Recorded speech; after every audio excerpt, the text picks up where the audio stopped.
देखिए previous video में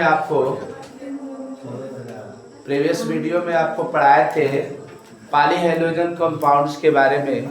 एक कंपाउंड्स शेष बचा हुआ है जिसमें आपको पढ़ाए थे डीडीटी के बारे में। डीडीटी क्या है,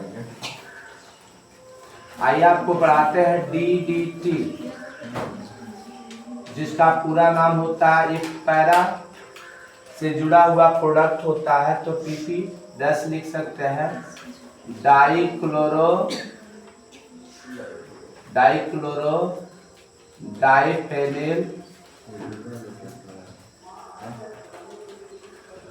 ट्राइक्लोरोएथेन, ये होता है डीडीटी का क्या नाम है, पूरा नाम है। यह जो है इसका स्ट्रक्चरल फार्मूला जान लीजिए, ये क्या होता है। स्ट्रक्चरल फार्मूला में आप देखोगे सी सिंगल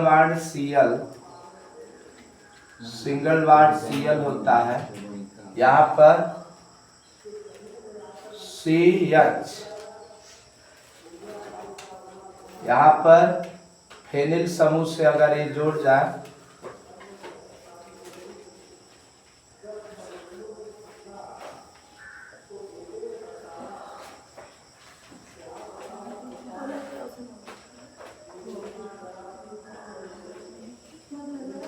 ये Cl है, ये इसका स्ट्रक्चर फार्मूला है। डीडीटी का स्ट्रक्चर फार्मूला पूछा जाए, संरचना सूत्र ये होता है।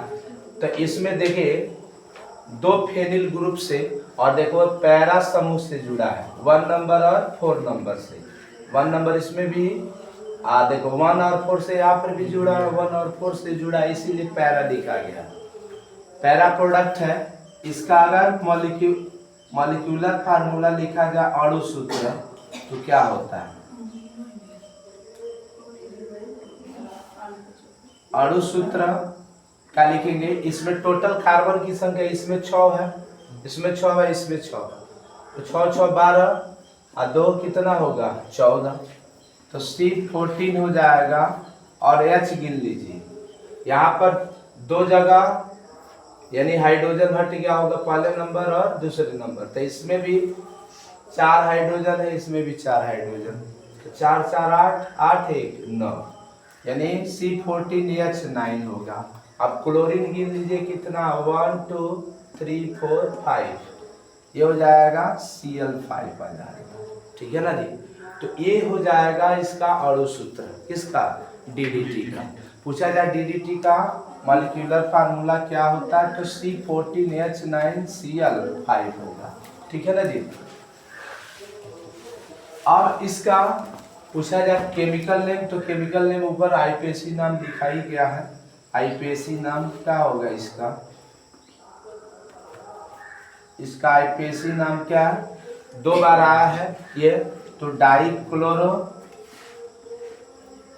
इसको डाइफेनिल कहते हैं, 2 बार आया है बेंजीन, तो इसको डाइफेनिल कहेंगे।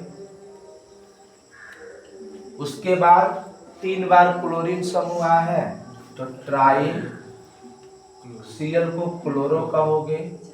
और यहाँ पर देखिए मेथ एथ, 2 कार्बन है, इसीलिए इसको क्या नाम लिखा जाएगा, एथेन। तो डाइक्लोरो डाइफेनिल ट्राइक्लोरो एथेन, ठीक है ना। अब इसका अगर मोलर मास निकालना है, अणु भार, तो क्या लिखोगे, अणु भार कितना होगा, कार्बन का 12 होता, 14 टाइम आया है, हाइड्रोजन का 1 है, 9 टाइम आया है, क्लोरीन का 35.5 होगा, ठीक है ना जी। ये कितना होगा, 14 दूना 28, 14 कम 14 और 2 16 होगा, ठीक है ना जी, प्लस 9 50 25 50 25 2 27 5 15 17। यहाँ पर अगर जोड़ना है तो पूर्णांक को जोड़ लो, 0.5 तो आएगा ही लास्ट में, 7 9 16 16 8 24, कैरी 2 होगा, 7 2 9, 9 और 6 15, रिवन होगा 1, 1 2 1 3, 354.5 यूनिट आ जाएगा। ठीक है ना जी।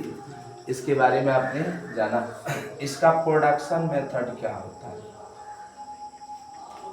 प्रोडक्शन मेथड कैसे इसको तैयार करते हैं? तो क्लोरल से क्या करेंगे? इसको क्लोरल याद रखिएगा, क्लोरल का जो फार्मूला होता है वह यही फार्मूला होगा, CCl3CHO ग्रुप होता है। क्या होता है? जब इसकी क्रिया क्लोरोबेंजीन से करा दी जाती है, किससे करा दी जाती है? क्लोरोबेंजीन से, तो ये DDT प्राप्त होता है। थोड़ा ध्यान देना कि क्लोरल बेंजीन का सूत्र क्या होगा?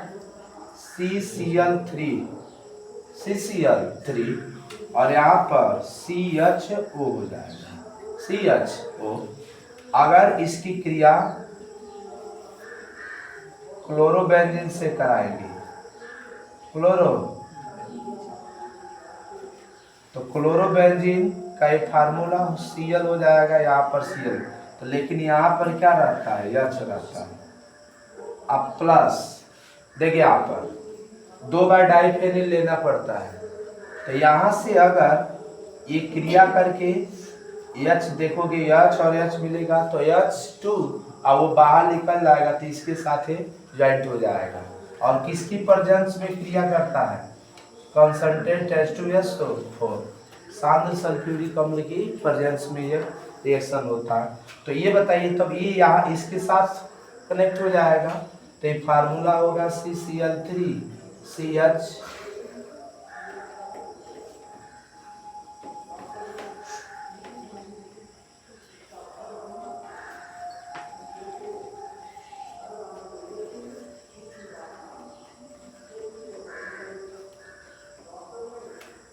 इधर Cl है, इधर भी Cl है, तो यही आपका DDT का फार्मूला हो जाएगा, DDT।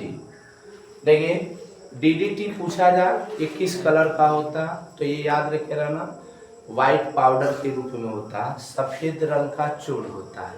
ठीक है, इसका यूटिलाइजेशन कहाँ कहाँ करते हैं, तो लेकिन इसके पहले आपको बता रहे हैं कि इसका सबसे पहले कहाँ पर इसको प्रयोग किया गया, बनाया कहाँ गया था। इसको 1939 ईस्वी में स्विट्जरलैंड में इसको डेवलप किया गया। 1939 में स्विट्जरलैंड,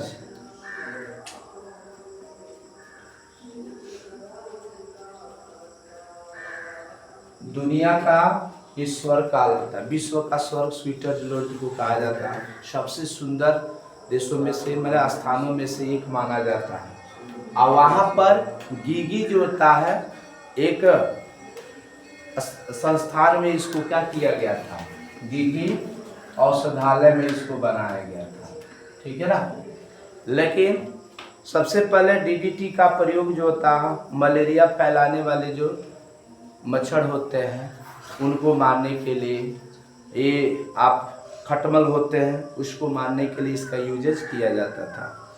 लेकिन धीरे धीरे इसका प्रयोग जो होता है बहुत ज़्यादा मानव पर, ह्यूमन के बॉडी पर पड़ना शुरू कर दिया।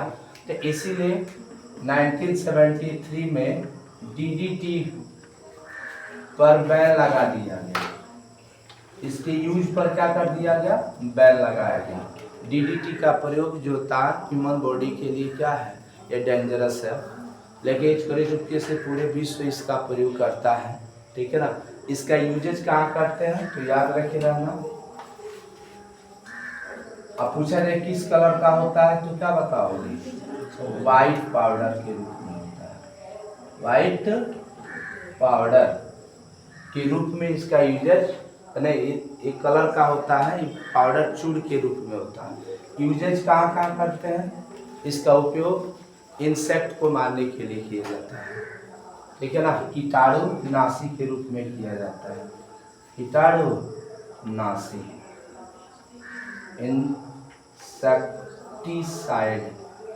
इंसेक्टिसाइड के रूप में किया जाता है। दूसरा नंबर खटमल मारने में भी इसका यूजेज किया जाता है। इसका उपयोग DDT का यूज। और मलेरिया के रोग वाहक कौन होता है? मादा एनोफिलीज मच्छर, उस मच्छरों को भी मारने के लिए इसका यूज है। यानी कैसे मॉस्किटो जो होता है, यानी फीमेल जो होता है मॉस्किटो जो होता है एनाफिलीज जो मॉस्किटो है उसको यह डिस्ट्रॉय करने के लिए इसका यूजेज किया जाए। तो ये सब जो होता है DDT के बारे में पढ़े। इस चैप्टर का ये लास्ट रीडिंग था। अब आपको एक्सरसाइज के अंदर जो होता है कुछ IPSC नाम पढ़ना है। पहले इसके बारे में ये चैप्टर फिनिश होता है। नेक्स्ट वीडियो में आपको जो होता है इसका कुछ IPSC नाम इस चैप्टर से रिलेटेड पढ़ाएंगे। और उसके बाद जो है सेकेंड चैप्टर इसका शुरू होगा, अल्कोहल, फिनॉल तथा ether. Thank you for watching. और इसके वीडियो को आप कृपया पास करके यूज लिख लें और साथ में इसका प्रॉपर्टीज लिखें।